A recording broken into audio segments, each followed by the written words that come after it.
Sir अल्लाह के फजलो करम से प्रोडक्शन कंपनी की बहुत अच्छी हो गई है और सेल तो पहले से बहुत बेहतर हो गई है। हेलो शाह जी, क्या हाल है? कैसे मिजाज है आपके? हाँ, वो नई गाड़ी का मॉडल बुक कराने के लिए आपको कॉल की थी, बुक करा दीजिए। हाँ हाँ, कोई टेंशन नहीं ले लें आप, पैसे मैं आपको ट्रांसफर कर दूंगा। आइए। साहब जी, वो आपसे एक जरूरी बात करनी थी। बोलो। वो साहब जी, मेरी वालदा अस्पताल में एडमिट है, उसके ऑपरेशन के लिए कुछ पैसों की ज़रूरत है। अगर आप मेरी तनख्वाह एडवांस में दे दें तो बड़ी मेहरबानी होगी। भाई कहां से दे दूं तनख्वाह एडवांस में? पहले ही फैक्ट्री लॉस में जा रही है, तुम लोगों की तनख्वाहें बड़ी मुश्किल से निकल रही हैं और हो सकता है कि इस बार तो तुम लोगों को तनख्वाह भी टाइम पे ना मिले। साहब जी, मेरी वालदा का ऑपरेशन ना होता तो मैं आपसे कभी पैसे नहीं मांगता। बहुत परेशान होकर आया हूं, खुदा के लिए कुछ मदद कर दे, आपकी बड़ी मेहरबानी होगी। और भाई कहां से दूं? और मैंने क्या तुम लोगों की परेशानियां खत्म करने का ठेका उठाया है क्या? जाओ ऐसे।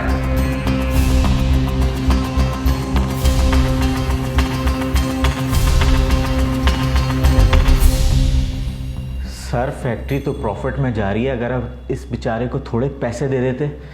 इसकी वालदा बहुत बीमार है। अच्छा, तब तुम मुझे सिखाओगे कि मुझे क्या करना है और क्या नहीं? अपनी औकात में रहो। तुम एक मामूली मैनेजर हो और मैं इस फैक्ट्री का मालिक हूं। मुझे डिक्टेशन देने की बिल्कुल जरूरत नहीं है। Get out.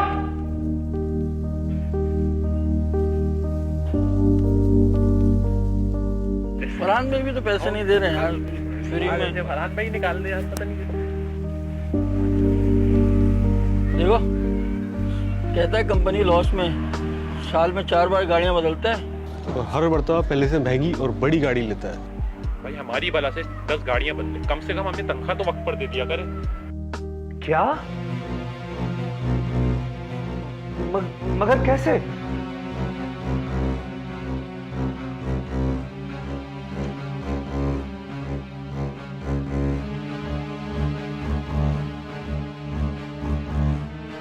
सर हुआ क्या? आप परेशान लग रहे हैं। बहुत बड़ा नुकसान हो गया है। हुआ क्या? फैक्ट्री गोदाम में शॉर्ट सर्किट से आग लगी है।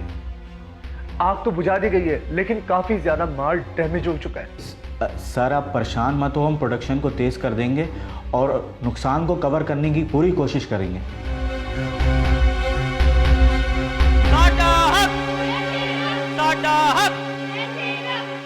देखिए, मैं आप सबको बता रहा हूं कि आप लोग अपनी हड़ताल खत्म कर जल्द अज जल्द काम शुरू करें, वरना मैं कोई सख्त एक्शन ले सकता हूं। वो साहब जी, आपको जो करना है कर लें। जब तक हमारे मुतालबात पूरे नहीं होते, हमें हमारी तनख्वाहें नहीं मिल जाती, हम में से कोई काम पे नहीं जाएगा। हड़ताल यूं ही जारी रहेगी। साडा हक, साडा हक। देखो, कंपनी को अभी बहुत बड़ा लॉस हुआ है, तुम लोग क्यों नहीं समझ रहे? अगर तुम लोग काम नहीं करोगे तनख्वाहें कहां से देंगे हम? मैं लाश वास नहीं जानता। अगर कंपनी लाश में जा रही है तो ये रोज रोज नई गाड़ियां कहां से आ रही हैं? साहब जी, हमें कुछ नहीं पता, हमें हमारे मुतालबात पूरे चाहिए। साडा हक, साडा हक। देखो, मैं तुम सबको आखिरी वार्निंग दे रहा हूं, जल्द अज जल्द अपनी हड़ताल खत्म कर काम कर लगो, वरना बहुत बुरा होगा। एक मिनट सर आप गुस्सा ना करें, मैं इन लोगों से बात करके देखता हूँ। देखें, आप लोगों का गुस्सा बिल्कुल जायज है, लेकिन काम ना करना कोई समझदारी नहीं है। ये फैक्ट्री आप लोगों की वजह से ही चलती है, लेकिन इस बात को याद रखें कि आप लोगों के अलावा भी कई लोगों के घराने, कई लोगों के चूल्हे इस फैक्ट्री से चलते हैं। अब ये आप लोगों के ऊपर है कि आप इस फैक्ट्री को बचाना चाहते हैं कि बंद करना चाहते हैं। ये मैं फैसला आप लोगों पे छोड़ता हूं। मैनेजर साहब, आप कहते हैं तो हम मान लेते हैं, हमें आप पर यकीन है। हम सब लोग अपने अपने काम पर वापस चलते हैं। हड़ताल खत्म करें, हड़ताल खत्म करें। मैं इतनी देर से हड़ताल खत्म करने की कोशिश कर रहा था, लेकिन कोई वर्कर मानने को तैयार नहीं था। तुम्हारे एक मर्तबा कहने पर वर्कर्स ने हड़ताल कैसे खत्म कर दी?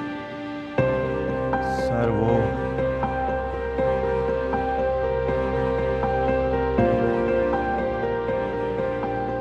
आपने बुलाया मैनेजर साहब? हाँ, मैंने तुम्हें बुलाया था। फिर पैसे रखो, अपनी वालदा का ऑपरेशन करा लेना। परेशान होने की ज़रूरत नहीं है। अगर मज़ीद पैसों की ज़रूरत हो तो बिला झिझक मुझे बता देना। आराम से जाओ, अपनी वालदा का इलाज कराओ। मैनेजर साहब, आपने इतने पैसों का बंदोबस्त कहाँ से किया? मैंने बाइक के लिए पैसे जमा किए थे, लेकिन बाइक से ज़्यादा तुम्हारी वालदा का ऑपरेशन ज़रूरी है। मैनेजर साहब, आपकी बड़ी मेहरबानी, आपका बहुत शुक्रिया मैनेजर साहब। अगर ये पैसे नहीं होते तो मैं अपनी माँ का इलाज नहीं करवा पाता। रोने की ज़रूरत नहीं है, जाओ अपनी वालदा का ऑपरेशन कराओ, जाओ। अल्लाह आपको खुश रखे।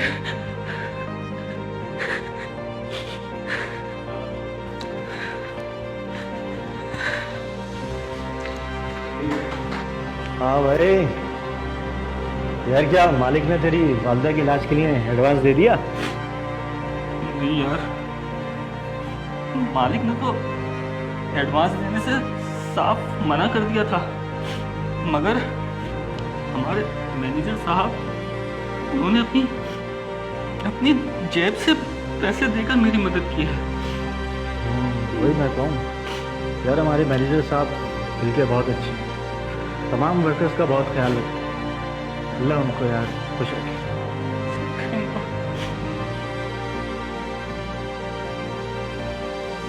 सर, इंसान अपनी इज़्ज़त खुद बनाता है।